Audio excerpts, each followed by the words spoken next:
অসমত এতিয়া লৰা ৰজাৰ শাসন, অসমত এতিয়া জংগলৰাজ।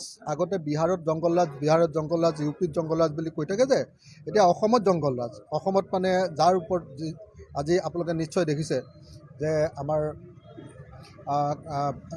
কা বিৰোধী আন্দোলনৰ এজন গুৰুত্বপূৰ্ণ নেতা আছিলে, কৃষক মুক্তি সংগ্ৰাম সমিতিৰ সাধাৰণ সম্পাদক বিদ্যুৎ শইকীয়াক পুৱতি নিশা শুৱাপাটিৰ পৰা উঠাই লৈ গৈছে। মানে যেনেকৈ প্ৰফুল্ল মহন্ত আৰু এল কে আদৱানী, অটল বিহাৰী বাজপেয়ীৰ চৰকাৰৰ দিনত যেনেকৈ গুপ্ত হত্যাকাৰীবিলাকে এনেকৈ শুৱাপাটিৰ পৰা আন্দোলনকাৰীবিলাকক উঠাই লৈ গৈছিলে, অসম আন্দোলনতো এনেকুৱা ঘটনা ঘটিছিলে। ঠিক তেনেকৈ এতিয়া হিমন্ত বিশ্ব শৰ্মা আৰু জি পি সিঙৰ নেতৃত্বত অসমত এনেকুৱা ধৰণৰ এটা গুণ্ডাৰাজ চলিছে। একেটা সময়তে কৃষক মুক্তি সংগ্ৰাম সমিতিৰ সাধাৰণ সম্পাদক আৰু একেটা সময়তে কৃষক মুক্তি সংগ্ৰাম সমিতিৰ মুখ্য সাংগঠনিক সম্পাদক আকাশ দলেকো ৰাতি 12টা বজাত পুলিচে আহি উঠাই লৈ গৈছে। কোনো কাৰণ নাই, কোনো কাৰণ দিয়া নাই, ঘৰত শুই থকাৰ পৰা উঠাই লৈ গৈছে। মুঠতে গুপ্ত হত্যাকাৰীবিলাকে যেনেকৈ মানুহক উঠাই লৈ যায়, আমি এতিয়া হাল্লা কৰি দিলোঁ কাৰণে, আমি হুলস্থুল কৰি দিলোঁ কাৰণে, নহ'লে কিজানি তেওঁলোকে পাহাৰত গুলিয়াই মাৰি পেলালেহেঁতেন। গতিকে এইটো এটা অত্যন্ত জঘন্য এটা লৰা ৰজাৰ শাসন চলিছে, জঘন্য এটা জংগলৰাজ চলিছে। আৰু হিমন্ত বিশ্ব শৰ্মাৰ দিনত যে এনেকুৱা মানে অসমখনত এনেকুৱা ধৰণৰ অথন্ত ঘটিব, এনেকুৱা ধৰণৰ জংগলৰাজ চলিব, এইটো মানুহে সন্দেহ কৰিছিলে। আৰু প্ৰত্যেকটো সন্দেহ এটাকৈ কাৰ্যকৰী হৈ থকা আমি দেখিবলৈ পাইছোঁ। শাসক শ্ৰেণীটো ধৰ্মৰ কাৰণে যিধৰণে পগলা হৈছে, তাৰ বিপৰীতে যদি হস্পিটেল বনাবৰ কাৰণে, স্কুল বনাবৰ কাৰণে শৈক্ষিক আন্দোলন এটা এনেকুৱাকৈ ধৰণে হ'লহেঁতেন, তেতিয়াহ'লে বহুত ভাল কথা হ'লহেঁতেন।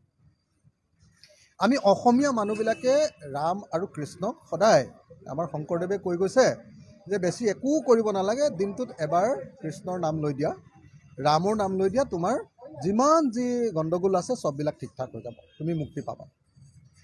আমাক কেতিয়াও শংকৰদেৱে শিকাই যোৱা নাই, আমাৰ গুৰুজনাই কেতিয়াও শিকাই যোৱা নাই যে ধৰ্মৰ নামত মানুহক ব্লেকমেইল কৰিব লাগে, ধৰ্মৰ নামত মানুহে ৰাজনীতি কৰিব লাগে, ধৰ্মৰ নামত মানুহক অত্যাচাৰ কৰিব লাগে, ধৰ্মৰ নামত দেশখন ধ্বংস কৰি দিব লাগে।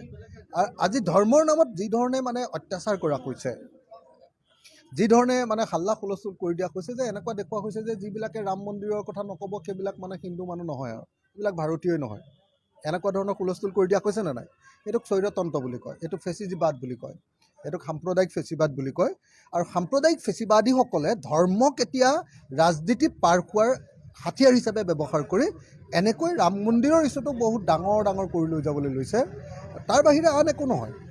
মই ভাবোঁ যে যিবিলাকে ভগৱানক সেৱা কৰে, পূজা কৰে, ভগৱানৰ ভক্ত, তেওঁলোকে মুখত নাম ৰাম লৈ ল'লে, মুখত কৃষ্ণৰ নাম লৈ ল'লে, তেতিয়াহ'লে তেওঁলোকৰ মুক্তি হ'ব। তাৰ এনেকুৱা ধৰণে অত্যাচাৰ কৰাৰ কোনো দৰকাৰ নাই তাৰমানে।